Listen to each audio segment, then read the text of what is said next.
ሀሴት ማን እንደሆነች ሳሚ አወቀ።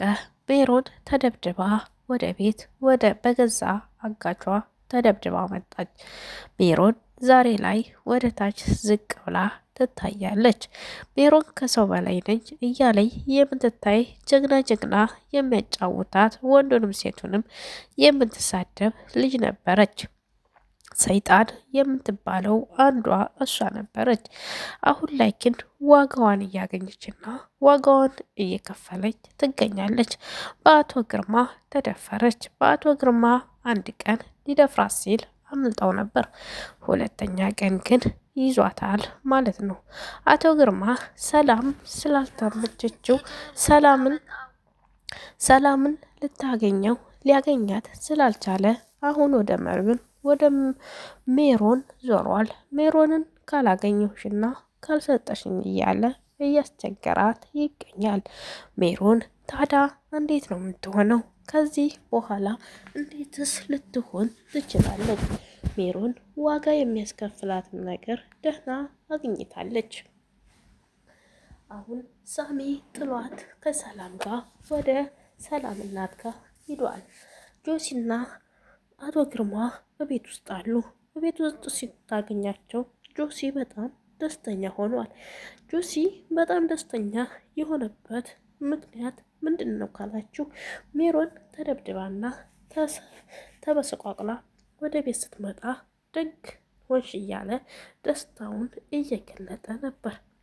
ሜሮን ግን የእውነት ይገባሻል፣ እውነት ስለሚገባሽ በጣም ሁሉም ኮሜንታተሩ ደስተኛ እንደሆነ ያስታውቃል። ሜሮን ይህ ብቻ አይበቃትም፣ መቀጣት እንዳለባት ልቤ ያምናል። ሜሮን እስከ መጨረሻው እንደውም ቅጣት ማግኘት አለባት። ሜሮን ሰላምን አሳልፋ ለአቶ ግርማ አሳልፋ ሰጥታት ነበር። ሰላም በልጅነቷ የተደፈረችና ከልጅነት ጀምራ እስከ ትልቅነት ብዙ ሰቀቀንን አሳልፋ መከራና ስቃይ ያሳለፈች ሴት እንደሆነች እያወቀች አሁን ላይ ግን ድጋሚ ቁስሏን ለመቀስቀስ ለአቶ ግርማ አሳልፋ እየሸጠች ነበር። ኢትዮጵያ ያሉ ሰዎች ግን እንዴት ነው የሚያስቡት? ሰውን እንደ ሸቀጥ ወይም እንደ ዕቃ ይሸጣሉ። አሁን እሷ እንግዲህ አንቺን እንዳልደፍርሽ የልጅ ሚስት ላይ ሰቀቀን እንዳላደርስብሽ ከፈለሽ ሰላምን ለኔ አጣብሺ ብሏል ነው። አቶ ግርማ ምን አይነት አስተሳሰብ ቢኖረው ነው ሰላምን የተመኘው? በዚህ ሰውነቱ ላይ፣ በዚህ መዘጠሩ ላይ፣ በዚህ ትልቅነቱ ላይ ከገዛ ልጁ የምታክል አንዲት ፍሬ ወጣት ልጅ ጋር ሊተኛ ነው? እንዴት አያፍርም? እንዴትስ ስሜቱ ተነሳስቶለት ከእሷ ጋር መተኛት ይችላል?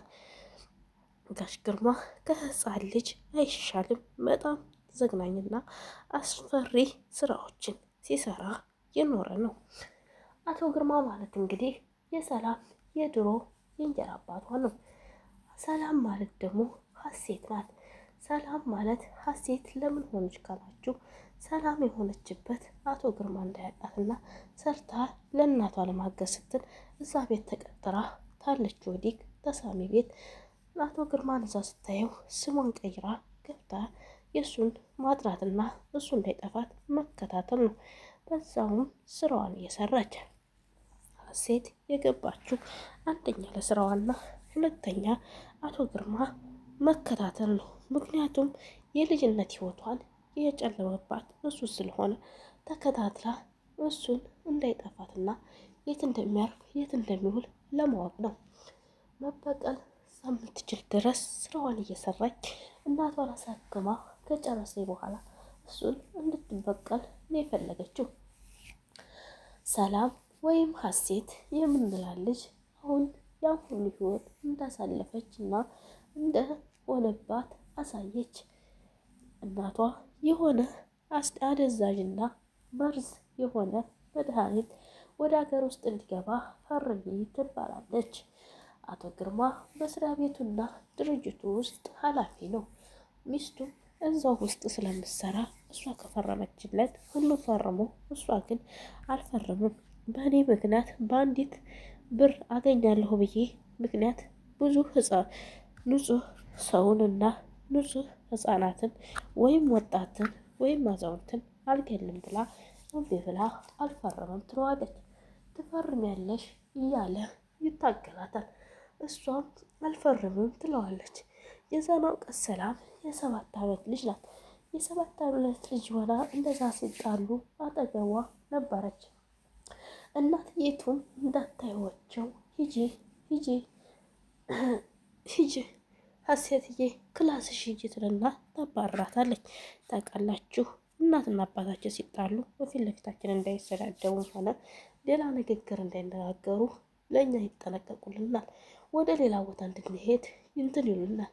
እሷም ልጇን ወደዛ ካዳነች በኋላ ወደ ክላሷ ከሸኘቻት በኋላ ከእሱ ጋር ግብግብ ትፈጥራለች። አልፈርምም ትፈርሚያለሽ እየተባባሉ ሲሟገቱ አይ አልፈርምም ብላ አመጠች። እሷ እንዳመጠች በኋላ ወደ ክላስ ሄድና እሰራልሻለሁ ሄድና ወደ ሀሴት ክላስ ሄድና ሀሴትን ይደፍራታል። እሷ ደግሞ ምንም ያደርጋት ስላልመሰላት ዝም ብላ ሳሎን ቁጭ ብላለች። ንዴቷን እንዴት ፈርሚ ብሎ እንዴት ይበሳጭብኛል እያለች ትላለች። ከዛ ልጅ ምን እያረጋት ይሆን ትልና ባና ብድግ ብላው ወደ ክላስ ስትሄድ ሱሪውን ከፍ እያደረገ ቀበቶውን እየቆለፈ ከልጅቱ ክላስ ሲወጣ አየችው። ልጅ ምን አረካ ስትለው ይገባሻል እያለ ወጣ። አላፈራም እንኳ። ልጅቱን ስታያት ኩርምም ብላ ተቀምጣለች እያለቀሰች። ከዛ ሮጣ ልጅን እንዴት ታረጋለህ አንተ ማሳፈሪያ አንተ ሸይጣን ነህ እያለች እሱን ስትሰድበው ስትገፈትረው፣ ያው ታውቃላችሁ ስሜት ከባድ ነው። ልጇን ደፍሮባት እየወጣ እዛው የገዛ ባሏ በጣም ያሳዝናል። በዛው ሰዓት እንደዛ እያደረጋት ባለ ሰዓት ገፈተራትና ጣውላ ላይ ወረወራት። ጣውላ ላይ ሲወረውራት የሀሴት እናት እዛ ሆና አሁንም ትሰርበው ነበር። እሱም እንዳልጨርስሽ ዝም በይ ካልፈረምሽ አሁንም እደግማታለሁ እያለ ይላት ጀመር። ከዚህ በኋላ አንቺ ሳይሆን ሚስቴ ሀሴት ናት አላት። እኔ እናቷ እያለሁ እንዴት እሷን ሚስት ታደርጋለህ አለችው። ገና አንድ ፍሬ ልጅ እንዴት ታደርጋለህ? አንቺ ገና ለገናው ለኢትዮጵያ ሕዝብ አይደል ያዘንሽው? ልጅሽን ዙሁ አስበላሻት አላት። ለአንድ ህይወት ብዬ እንዴት ብዙ ሰው እበክላለሁ አለችው። ድጋሜ ወረወራትና ጣውላው ጆሮዋ ስር መታት። ጆሮዋ ስር ሲመታት እንግዲህ ራሷን ሳተች። ምንም አታውቅም። ከዛም በኋላ ቀን ጀምሮ ተደጋጋሚ ሀሴትን አቶ ግርማ ይደፍራት ያዘ። ቀጥሎ ይደፍራት ያዘ። ድንገት እህቷ የሀሴት እናት እህት ልታይ መጣ። እንደዛ ሆና ታያታለች። ከዛም እህቷንና ሀሴትን ይዛ ወደ ቤቷ ትወስዳለች። አቶ ግርማም ተላቀቀች ብሎ በዛው ዝም ብሎ ይሄድና የሳሚን እናት ያገባል። የሳሚን እናት አግብቶ ያው የእንጀራ አባት ሆኖ ከሳሚ ጋር ይኖር ያዘ።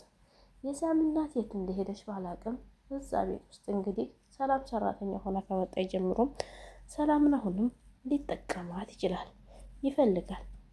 ሰላምን እንዲጠቀማት ከሚሮን ጋር እየተባባለ የት እንደሚያገኛትና እንዴት እንደሚያገኛት ሜሮን ልታሰናዳለን ይጠይቃታል። እሷም ችግር የለውም እኔ እንደምንም ብዬ እሷን ከፈለክ አገናኛለሁ እያለች እሷም አብራ ልሸጣት ትዶለት ይዛለች። ሰላም ግን ልትበገራቸውና ወይም ልትበላቸው አልቻለችም። ጠንካራና አስተዋይ ልጅ ሆናለች። ምክንያቱም ከልጅነቷ ጀምሮ ሰቀቀን ስላሳለፈች። ሳሚ ይህንን አልሰማም። ሰላም እናት ጋር ነው ግን የራሴ የቅርብ ሰው ነው ስትለው በጣም ደንግጧል ሳሚ። ሜሮንም አሁን ላይ እንግዲህ አቶ ግርማ አይለቃትም። ሳሚ ወጣ ባለ ሰዓት ሜሮንን ያስቸግራታል አቶ ግርማ። ምክንያቱም እሱ ምንድነው ከእሷ የሚፈልገው ሰላምን ካላገኘ እሷን መጠቀሚያ ይፈልጋል። አያችሁ ዛሬ ላይ ማንም እንደማይታመን የገዛ ልጁን ሚስት ፈለገ ማለት ነው አቶ ግርማ። እና ይህንን ይመስላል። ቪዲዮውን ከወደዳችሁት ላይክ፣ ሸር፣ ሰብስክራይብ በማድረግ አበረታቱኝ። በቀጣይ ቪዲዮ ደግሞ እስከምንገናኝ ሰላም ሁኑልኝ። ወዳችኋለሁ፣ አከብራችኋለሁ።